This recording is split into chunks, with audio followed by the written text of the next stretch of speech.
जुगवा खरीद बेटी पाटियो ठंगावेली, पाटियो ठंगावेली।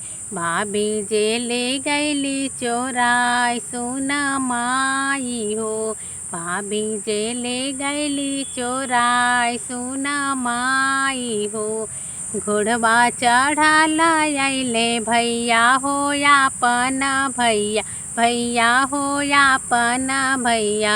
काहे बहिनी नैना ढूरे लो सुन माई हो, काहे बहिनी नैना गिरे आस सुन माई हो।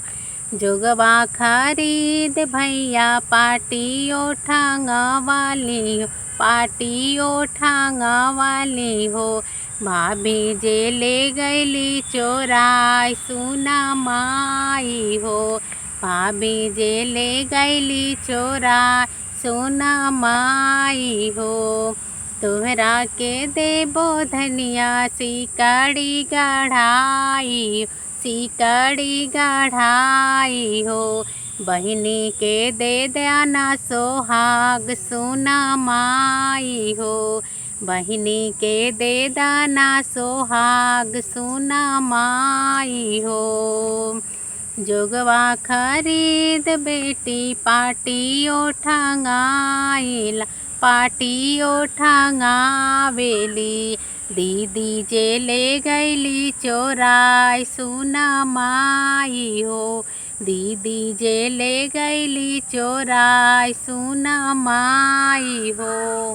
घोड़वा चढ़ल अइले जीजा हो आपन जीजा, जीजा हो आपन जीजा। काहे साली नैना ढूरे लोर सुन माई हो, काहे साली नैना ढूरे लोर सुन माई हो।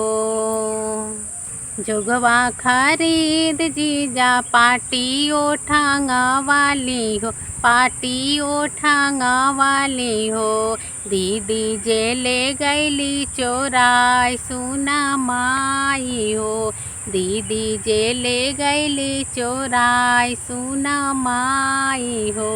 तुहरा के देबो धनिया गरवा के हारवा हो, गरवा के हारवा हो।